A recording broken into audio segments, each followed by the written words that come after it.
नमस्कार मित्रांनो, आज आपण बोलणार आहोत किंक्रांत म्हणजे नेमकं काय.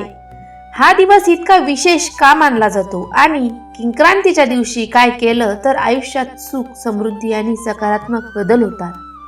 किंक्रांत हा केवळ सण नाही तर नकारात्मकतेतून सकारात्मकतेकडे जाण्याची आध्यात्मिक क्रांती आहे.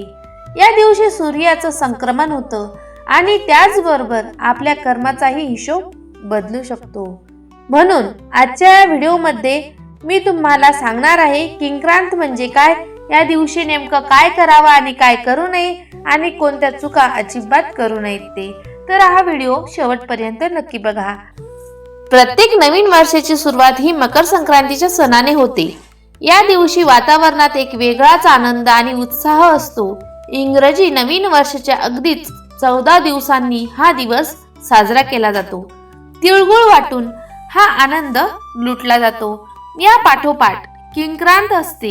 या दिवसाला करीदिन असे देखील म्हटले जाते. पण किंक्रांत म्हणजे काय ते बघूयात.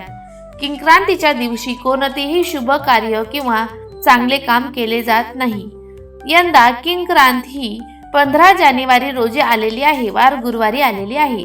संक्रांती देवीने मकर संक्रांतीच्या दुसऱ्या दिवशी किंकरासूर नावाच्या राक्षसाला ठार मारलं आणि त्याच्या जाचातून प्रजेला मुक्त केलं होतं. म्हणून हा दिवस किंक्रांत म्हणून पाळला जातो. पंचांगात हा दिवस करीदिन म्हणून दाखवला गेलेला आहे. या दिवशी कोणतेही शुभ कार्य केले जात नाही. किंक्रांतीला या गोष्टी कटाक्षाने टाळल्या पाहिजेत. या दिवशी चांगल्या कामाची सुरुवात करू नये. कोणतेही शुभ काम या दिवशी करू नये. किंक्रांतीच्या दिवशी लांबचा प्रवास करू नये. घरात वादविवाद टाळावेत. मन शांत ठेवावं. सर्वांशी आदराने बोलावं. किंक्रांतीच्या दिवशी केर काढण्यापूर्वीच केस विंचरावे. कुलदेवताची आणि देवाची पूजा तसेच नामस्मरण या दिवशी जास्तीत जास्त करावं. तसेच किंक्रांतीच्या दिवशी पूजा करून देवाला गोड नैवेद्य दाखवावा. तसेच या दिवशी लहान मुलांना बोरनहाण घातले जाते.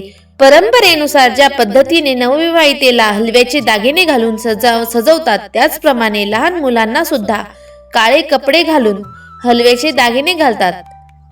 हा लहान मुलांचा कौतुक सोहळा असतो. बाळाचा जन्म झाल्यानंतर पहिल्या संक्रांतीपासून बोरनहाण घातलं जातं.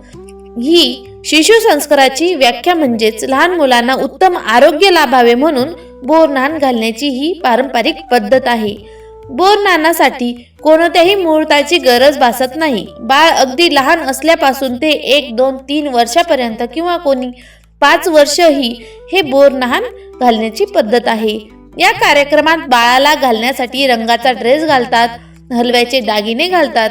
दागिन्यांमध्ये तिळाचा वापर केलेला असतो. तसेच लुटण्यासाठी मुरमुरे, बत्तासे, बोर, करवंद, तिळगुळ, फुटाणे, उसाचे तुकडे, हरभरा ह्या वस्तू, वाणाच्या वस्तू घेऊन सध्या त्यामध्ये काही लोक बिस्किट, चॉकलेट देखील यांचाही समावेश करत आहेत. तर त्यासाठी आपल्या नातेवाईकांना, शेजारी पाजारील मुलांना बोलावून खाली स्वच्छ आसन पसरवून त्यावर तांदळाची किंवा गव्हाची रांगोळी काढून त्यावर पाट ठेवावा.